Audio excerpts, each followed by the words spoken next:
Right.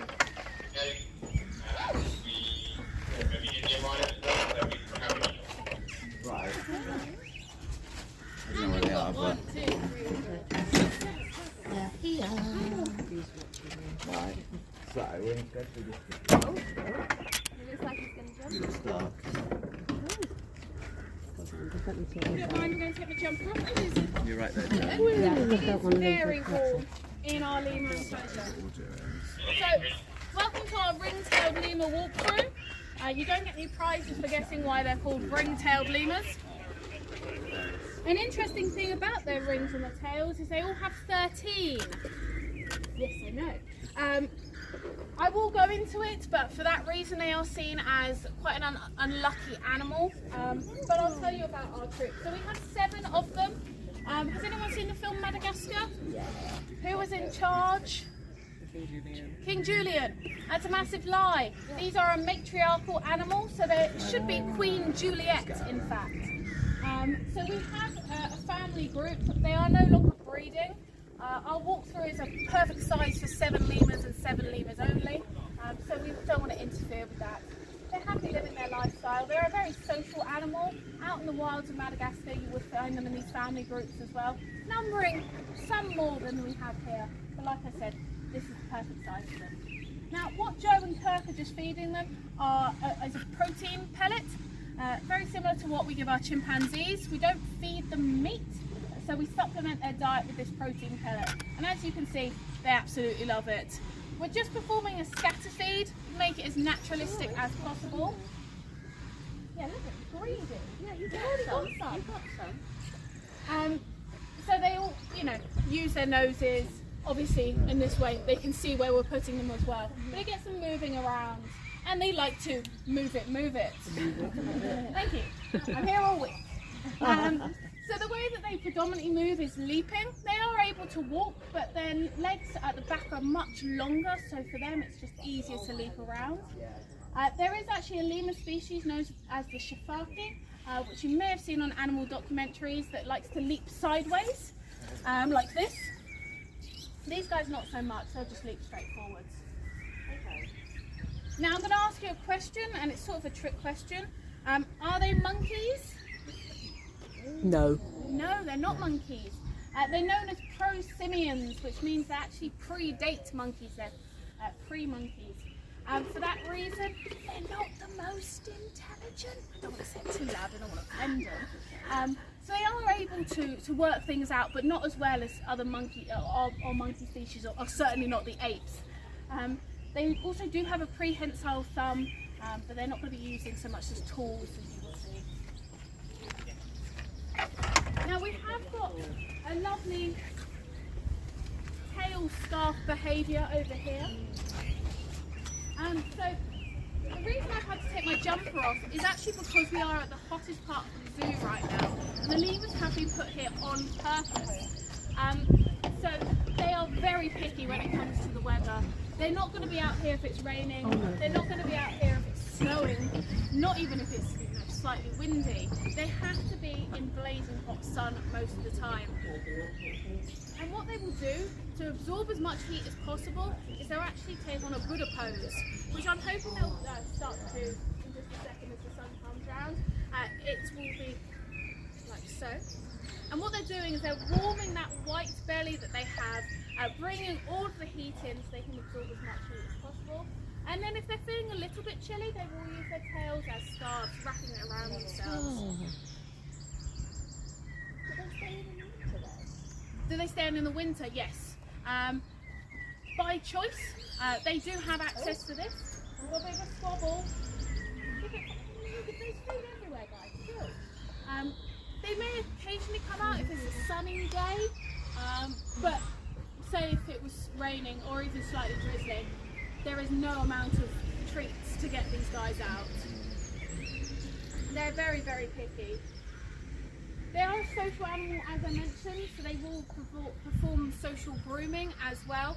We do have one lemur who I believe is this one here, named Dottie. The reason she's named Dottie is she has a bit of a scruffy back legs from over grooming. It doesn't negatively affect her, it just makes her easily identified. identifiable. The rest of them, who knows? Yeah, this is definitely dotty. As you can see, no social awareness when it comes to space. Spiders on there. Yeah, very long fingers, which brings me on to another species of lemur. So all lemurs are found over in Madagascar, so anything that negatively affects Madagascar negatively affects the lemurs, unfortunately. There's actually a species of lemur known as the eye. They are massively persecuted. So although these guys have quite long spindly fingers to help them to grab onto things, the eye has a very long finger which they use to hunt their food. They feed predominantly on grubs. So what they will do is they'll tap on a piece of bark to see if there is grub inside. They will then use that long finger to scoop out that grub. Unfortunately, they are being persecuted because it is seen if an eye was to point at you with that finger, it means certain death. Obviously, there is no scientific evidence behind that, but for that reason, often eyes are killed on sight to avoid that eventuality happening. Are you gonna go? You thinking about it? No, decided not to. As I mentioned when we first came in here, they all have 13 rings on their tail. Obviously 13 is seen as an unlucky number.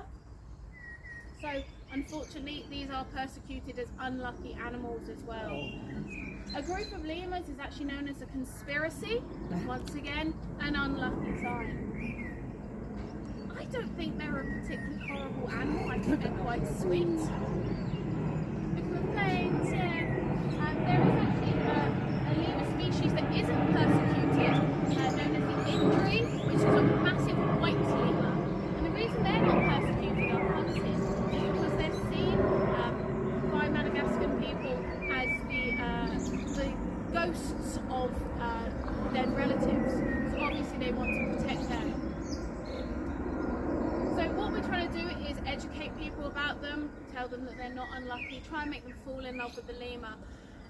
For obvious reasons, we can't just go in there and say, you can't do this anymore, this isn't okay. As much as we don't believe it is, this is, you know, hundreds and thousands of years of superstition.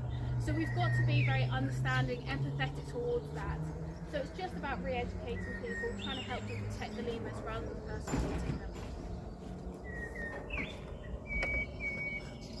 They're a very inquisitive animal, as you can see. Anything that's going on, they'll be looking around for.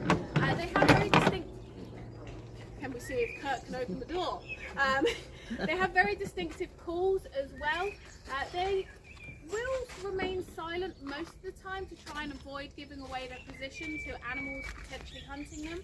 Naturally, they only actually have one predator known as the fossa or fossa, which is a medium cat species, sized cat species over in Madagascar. So if there is a fossa on the ground, they will make one alarm call. If there is a bird of prey, they will make another.